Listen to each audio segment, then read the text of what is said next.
It was a lazy Sunday morning. YN was preparing tea when the unexpected knock came. When she opened the door, she froze. Junghoon stood there, all smiles, with his so-called family trailing behind him like a parade. "Surprise," Junghoon announced, stepping in without waiting for permission. "We heard the wonderful news about the company house. Congratulations." YN forced a smile. "Oh? How did you hear so fast?" Minji smirked. Good news travels quickly. They all settled in the living room like it was their own. Tae looked uneasy, while YN served tea, her jaw tightening with every sip they took. Finally, Junghoon cleared his throat. "So, we were discussing something. Since you're moving soon, why don't we all shift together? Think about it, you'll have company, and we can all save on rent. Makes sense, right?" His wife chimed in. "Yes, it's better for family to stay together. Why waste money when we can share?" In's smile widened, her tone sugary sweet. "Oh, what a brilliant idea." Junghoon's chest puffed up. "Exactly. I knew you'd understand." YN leaned forward, eyes gleaming. Because nothing screams independence like 30-year-olds still begging to save rent from someone else's hard work. The room went silent. YN, Tae murmured, shooting her a warning look. She tilted her head, still smiling. "No, really. I admire the courage it takes to suggest freeloading with such confidence." Junghoon shifted uncomfortably. His wife forced a laugh. "It's not freeloading. It's family bonding." YN's lash fluttered innocently. "Oh, of course. I almost forgot. Living off others is the strongest bond, isn't it?" YN, Tae cut in, his voice firmer this time. But YN didn't miss a beat. She sipped her tea delicately, her words honey-dipped but sharp. "Unfortunately, the house isn't big enough to fit unnecessary baggage." "You know, extra bodies with no contribution," Minji gasped. "How rude." In gave her a bright smile. "I'm only stating facts. Rudeness would be telling you directly to your face that your little plans end here." "But don't worry, I won't say that." Tae pinched the bridge of his nose, muttering under his breath, "Aish, this woman." Meanwhile, Junghoon and his family sat there, their faces stiff with embarrassment, their rent-saving dreams crushed under YN's sweet venom. The door shut behind Junghoon and his parade, leaving the living room heavy with silence. YN tossed the tea tray onto the table with a loud clink. "Can you believe them?" She burst out, pacing the room. "Shift with us. Save rent." What next? Shall we also buy their groceries, raise their kids, and pay their salon bills too? Taehyung sighed, leaning against the wall, watching her fume.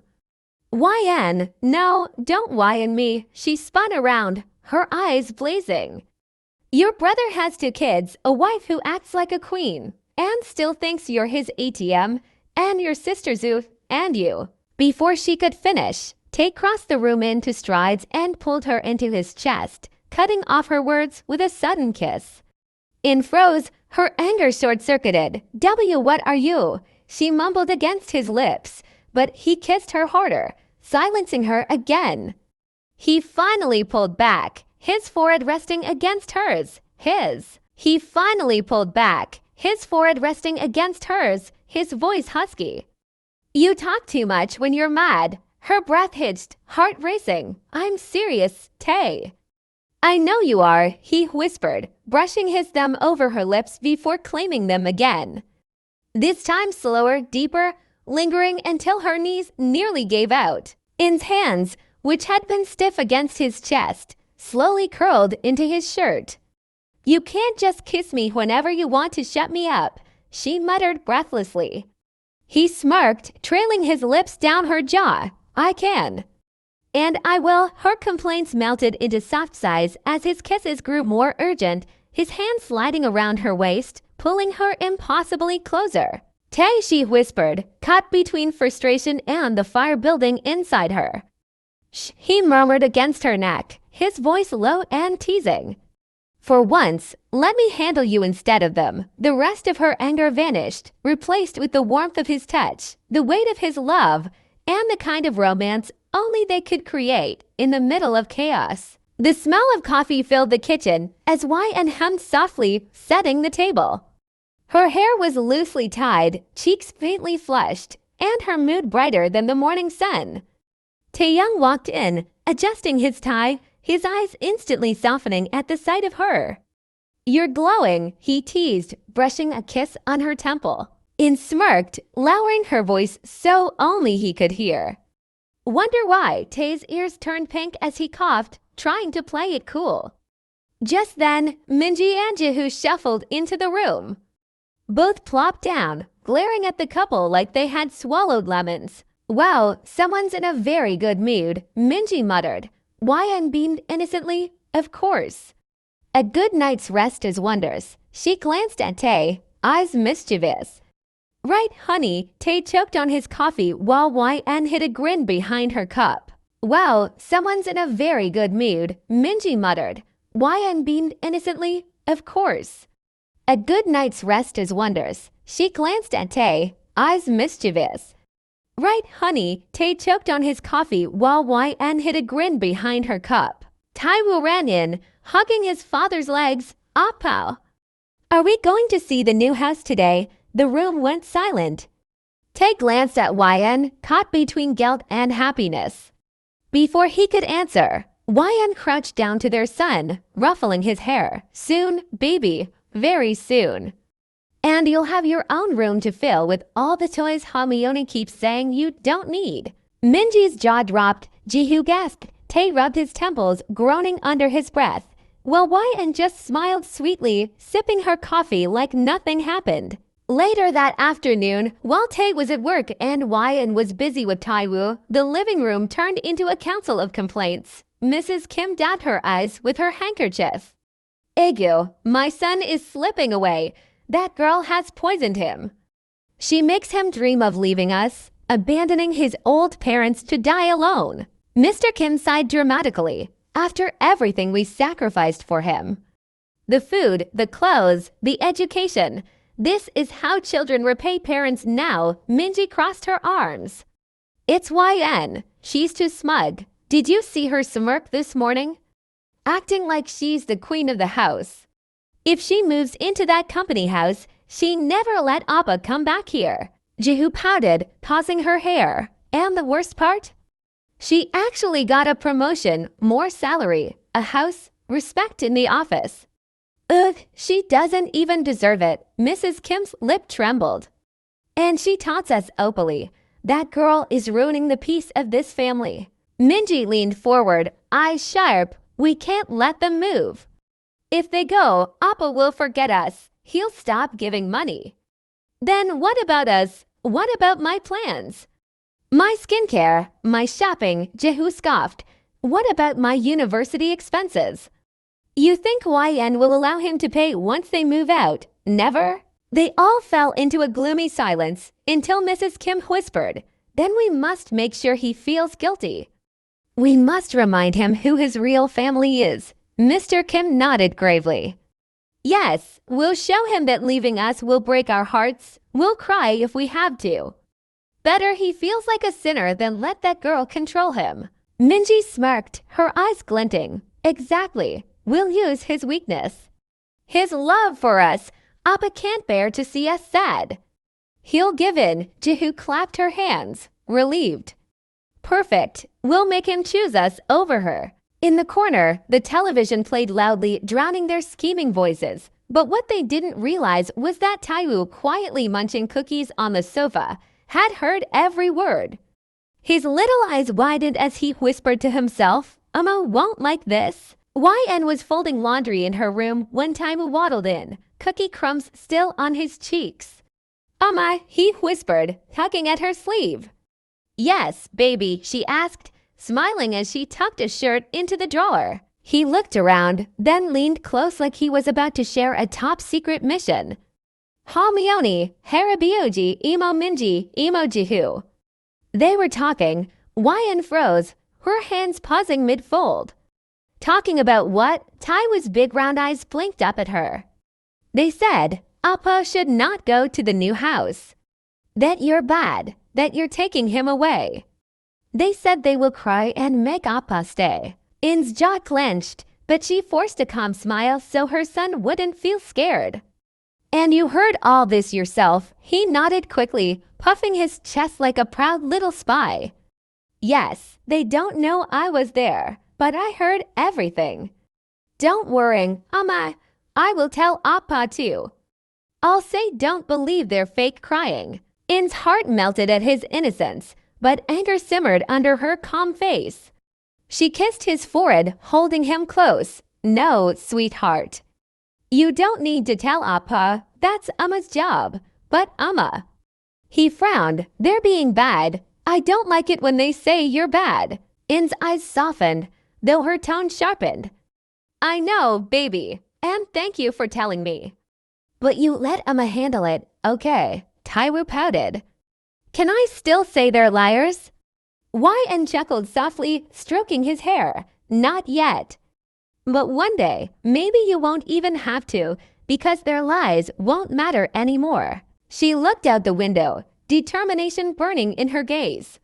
For the first time, YN knew she had proof of their schemes, and this time, she wouldn't stay silent. That evening, YN walked in carrying a few shopping bags from a well-known brand. Taehyung skipped happily behind her, holding a smaller bag like it was treasure. Tae, YN called as soon as she stepped inside. Come here for a second. Taehyung appeared from the living room, his tie loosened after work. His eyes widened when he saw the bags. What's all this? YN smiled, pulling out a neatly wrapped box. Just a little something for my husband, for working so hard. Open it, Tae blinked, surprised, then unwrapped the box. Inside was a sleek branded watch, elegant yet practical. His lips parted. YN, this must have cost a fortune. YN shrugged casually. It's from my salary. So don't argue. Besides, she winked. You deserve it. Tae's face softened into a smile, and he pulled her into a side hug.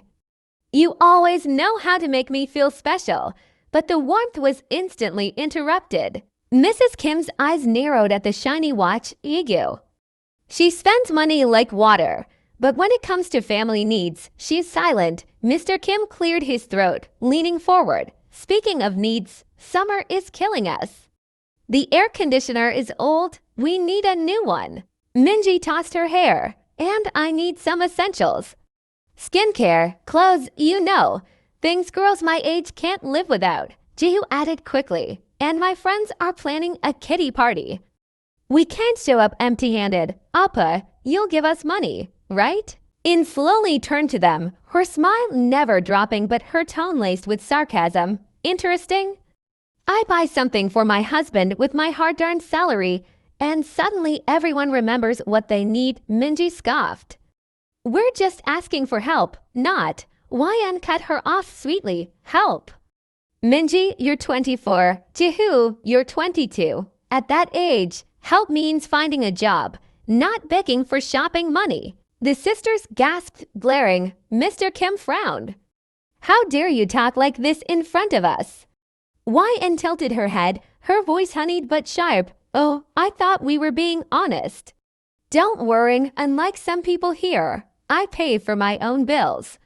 And now for my husband's gifts too. Imagine that. Tae rubbed his temples, caught between pride and panic, while YN slipped the watch onto his wrist with a smug little smile. See, Tae, it fits perfectly. Just like us, the family sat there, fuming in silence, their demands ignored, their jealousy eating them alive. Later that night, Tae was sitting in the living room, scrolling through some files when Mrs. Kim walked in, her face buried in a handkerchief. She sniffled loudly until he looked up. Yama, what's wrong? Tae asked, instantly worried. She sat down heavily, dabbing at her eyes. Ego, my poor son, you must be so embarrassed. Your wife treats us like beggars in our own house. Tae's brows furrowed. What are you talking about? Mrs. Kim let out a dramatic sigh. We only mentioned our small needs. An air conditioner, some essentials for your sisters, a little money for their social gatherings. Is that too much to ask? But YN? She made us feel like useless burdens, like we are leeches. Her voice broke, and she wiped imaginary tears. She buys you expensive gifts, but when your parents ask for basic things, she insults us. What kind of daughter-in-law behaves this way? Just then, YN walked in, holding a glass of water for Tae. She heard every word. "Ah, there it is," she said flatly. "The performance of the year." Mrs. Kim gasped, clutching her chest. "You see, Taehyung, she even mocks me when I'm crying." Tae sighed, running a hand through his hair. "YN, please." But YN stepped forward, placing the glass in front of him with a sharp clink. "No, let's clear this up. Yama, you didn't ask for basic needs. You asked for luxuries, a new AC, skincare, kitty party money. Meanwhile, my husband is already paying for Jungwoo's rent, his wife's attitude, and their kids' expenses. Tell me, how much more of him do you want to drain?" Mrs. Kim's lips trembled. Agu, she twists everything. "Taehyung, your wife will turn you against us one day. Can't you see how mean she is?" YN crossed her arms, her tone a scold. "If telling the truth makes me mean, then fine. I'd rather be mean than shameless." The room fell into tense silence. Tae pressed his temples, caught between his mother's tears and his wife's blunt words. Mrs. Kim sniffled, lowering her voice. "Choose wisely, son. Because one day, she make you forget your own family." YN smirked faintly, leaning closer to Tae. "Or maybe one day, you'll realize who's really been using you all along."